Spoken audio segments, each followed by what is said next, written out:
Hello, मैं doctor के मिश्रा आप सभी व्यूवर्स का स्वागत करता हूं।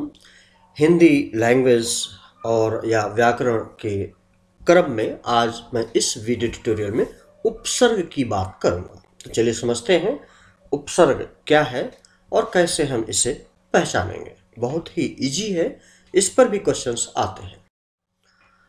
उपसर्ग क्या है? उपसर्गों का प्रयोग नए शब्दों की रचना के लिए किया जाता है। नए शब्द बनाने के लिए मूल शब्दों के आरंभ में या उनके आगे कुछ शब्दांशों को जोड़ दिया जाता है। इससे मूल शब्द के अर्थ में बदलाव आ जाता है। ऐसे ही शब्दांशों को उपसर्ग कहते हैं। भाषा के वह अर्थवान छोटे छोटे खंड जो शब्दों में आगे जुड़कर नए शब्द बनाते हैं, उनके अर्थ में बदलाव करते हैं, उनको उपसर्ग कहते हैं। जैसे उदाहरण के लिए यहां दिया गया है योग। अब योग में अगर हम प्र जोड़ दें तो ये प्रयोग हो जाएगा। अब इसका अर्थ बदल गया। अब योग का अर्थ दूसरा है और प्रयोग दूसरा। हार में अगर हम आ शब्द जोड़ दें तो आहार हो जाएगा। कार, अब कार का मतलब तो गाड़ी है, हार का मतलब गले का हार, लेकिन आहार भोजन हो गया। योग का मतलब जोड़ना, प्रयोग का मतलब अभ्यास करना एक प्रकार से। कार, अधिकार, कूल, अनुकूल, यानी कि जो मूल शब्द हैं और उपसर्ग जोड़ने से जो शब्द बनता है उनमें नॉर्मली कोई इनफैक्ट अंतर नहीं होता। तो यहाँ पर देखिए लिखा हुआ है, यहाँ प्र अ अधि अनु उपसर्ग है। मूल शब्दों के साथ उपसर्ग का प्रयोग करने में एक नया शब्द बनता है। मूल शब्द के अर्थ में बदलाव आ जाता है। कभी कभी अर्थ में बदलाव ना आकर विशेषता आ जाती है। उपसर्गों का प्रयोग स्वतंत्र अर्थ में नहीं किया जाता है। नेक्स्ट, कितने प्रकार के होते हैं? यहाँ पर हम 4 प्रकार के बात करेंगे उपसर्गों की। संस्कृत के उपसर्ग, हिंदी के उपसर्ग, आगत या विदेशी उपसर्ग, उपसर्ग के समान प्रयोग होने वाले संस्कृत के अव्यय। जैसे हम पहला लेते हैं संस्कृत के उपसर्ग। इन उपसर्गों को तत्सम उपसर्ग भी कहा जाता है। हाँ, यहाँ ध्यान देने योग्य बात है, ये प्रायः तत्सम शब्दों के साथ प्रयुक्त होते हैं। संस्कृत के उपसर्ग और उनसे बने शब्द कुछ, जैसे उदाहरण के लिए यहाँ पर अति, ये उपसर्ग है। अर्थ क्या है? अति का मतलब बहुत या अधिक या परे। अब यहाँ पर इससे कई शब्द बन सकते हैं, जैसे अतिवृष्टि, अतिशय, अतिक्रमण, अत्याचार, अतिरिक्त, अत्यंत। अधि का मतलब ऊंचा या श्रेष्ठ, अधिवक्ता, अधिनायक, अधिगम, अधिकार, अधिकृत, ये संस्कृत से के शब्द इनफैक्ट बन जाते हैं। अधिपति, अनु पीछे बाद में या गौड़, जैसे अनुभव, अनुगमन, अनुशासन, अनुरोध, अनुकूल। अप का मतलब अनुचित। अब ये उपसर्ग है, उसका अर्थ है बुरा, या कहते अपशब्द मत बोलिए। अपयश, अपमान, अपहरण, अपकीर्ति, अपव्यय।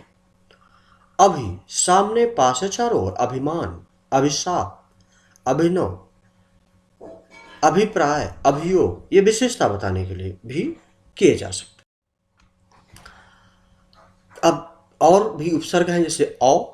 औ का मतलब से वहां अप था, वो भी नेगेटिव लिया गया। औ बुरा, हीन या उप, जैसे अवगुण, अवनत। इन शब्दों को हम सुनेंगे, यदि 2-4 बार पढ़ेंगे जानेंगे तो अपने आप दिमाग में आ जाएगा। अवसान, अवमूल्यन, अवशेष, अवरोध। आ तक समेत या पर्यंत।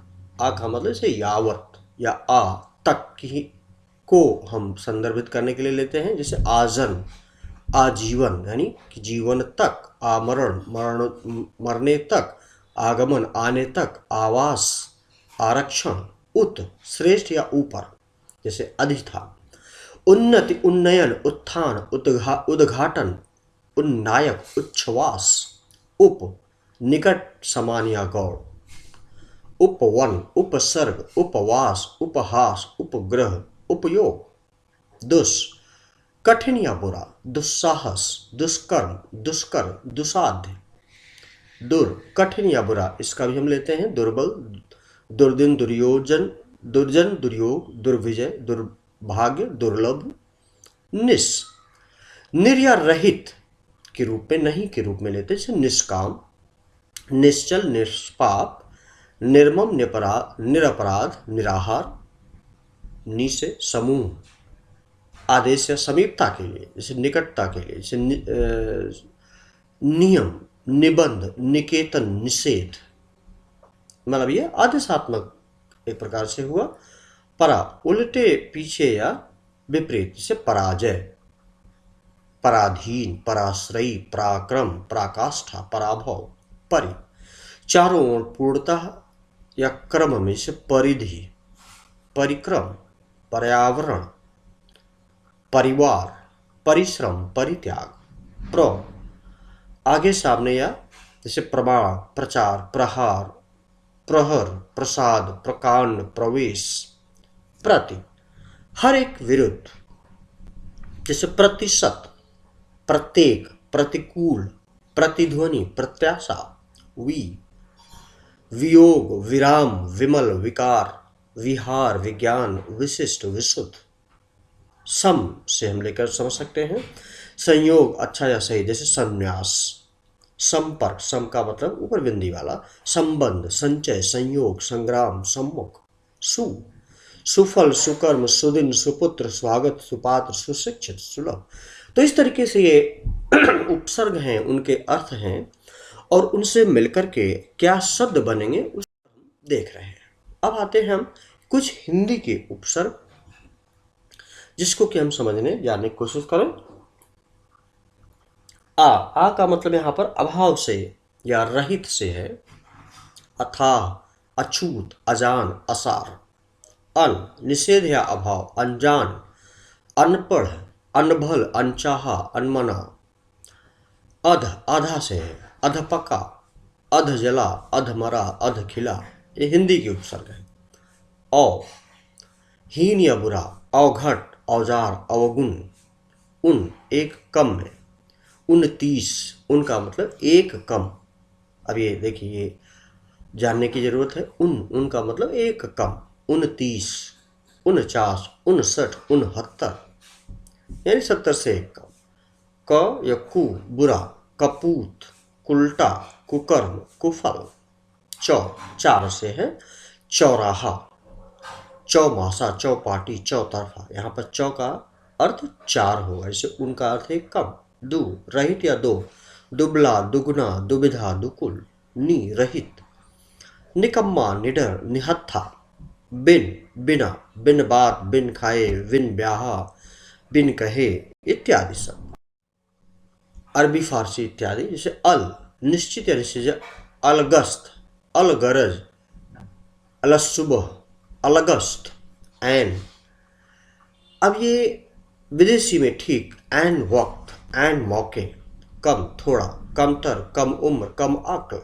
खुश, प्रसन्नता से है। खुश मिजाज, खुश किस्मत, खुशबू, खुश दिल। गैर, गैर हाजिर, गैर जरूरी, गैर वाजिब, गैर कानूनी। दर, दरअसल, दरमियान, दर हकीकत। ना, बिना के, नादान, नासमझ, नालायक, नाकारा। नीम, नीम हकीम, नीम होश, नीम पावाल। ब, साथ या रहे, बखूबी, बदौलत। इस तरीके से बदस्तूर शब्दों का हम उपसर्ग देख करके अर्थ क्या है और उनसे क्या शब्द बनेंगे समझ सकते हैं। फिर कंटिन्यू है बा से, बाइज्जत, बाकायदा, बाअदब, ये शब्द बनते हैं। बद, बदकिस्मत, बदहवास, बदसूरत, बुरा के संदर्भ में लिया जाता है। बर, ऊपर या बाहर, बर्खास्त, बर्दाश्त। बे, बिना से लिया जाता है। बेईमान, बेरहम, बेशरम। बिला से, बिला वजह, बिला शर्त। बिना, बिला का मतलब बिना से। ला, बिना या रहित, लावारिस, लाइलाज, लापरवाह। सर का मतलब श्रेष्ठ, जैसे सरकार, सरपंच, सरताज, सरहद। हम, साथ साथ, हमराह, हमराज, हमदम। हर, प्रत्येक दिन, हर दिन, हर रोज, हर वक्त। कुछ अंग्रेजी के उपसर्ग, जैसे general, general manager, general merchant. Deputy, डप से, deputy collector, deputy chairman. Half आधा, half pant, half day, half shirt, vice उप, vice principal, vice chairman, vice chancellor. तो ये अंग्रेजी के कुछ उपसर्ग होते हैं। उपसर्ग के समान प्रयोग होने वाले संस्कृत के अव्यय जैसे अधः। अब अधः का मतलब हुआ नीचे। ये वो संस्कृत के कुछ अव्यय हैं जो उपसर्ग के समान, जैसे अधः। अब अधः का हुआ अधोमुखी, अधोगति, अधः पतन, अभाव, अज्ञान, अधर्म, अन्याय, सहित, सजीव, सहस, सनाथ, सपरिवार, चिर बहुत देर तक, चिरकाल, चिरंजीवी, चिरस्थायी, पुरा पहले या पुराना, पुरातत्व, पुराकाल, पुरातन, सह साथ, सहयोग, सहपाठी, बहि मतलब बाहर, बहिर्मुखी, बहिर्गमन, बहिष्कार, पुनः फिर, पुनर्मिलन, पुनर्जन्म, पुनरागमन इत्यादि। अतर का मतलब भीतर, जैसे अंतरात्मा, अंतर्यामी, अतर को लेकर के, अंतर प्रांतीय, अंतरराष्ट्रीय। सत का मतलब श्रेष्ठ या अच्छा, सत्यार्थी, सत्कर्म, सत्संग, सज्जन। तिरस का मतलब तिरस्कार से बुराहीन, जैसे तिरस्कार, तिरस्कृत, पुरस्कृत, पुरस्कार, प्रादुर्भाव, प्रकट करने की बात आती है। एक से अधिक उपसर्गों से बने शब्द, कुछ शब्दों की रचना एक से अधिक उपसर्गों के मेल से होती है, जैसे प्रत्युपकार।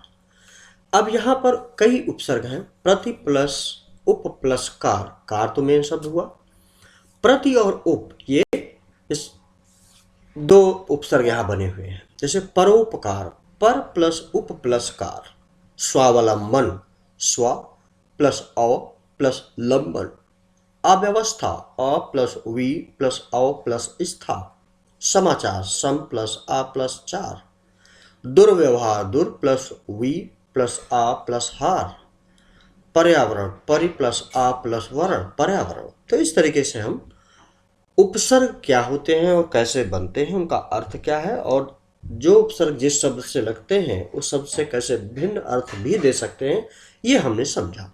हमें आशा है कि आपको ये वीडियो ट्यूटोरियल हमारा जरूर पसंद आया होगा, और यदि पसंद आया है तो हमारे यूट्यूब चैनल आर क्लासेस को सब्सक्राइब करना ना भूलें। Thank you. Please like, share and subscribe. Thank you very much. Have a nice time. Best of luck.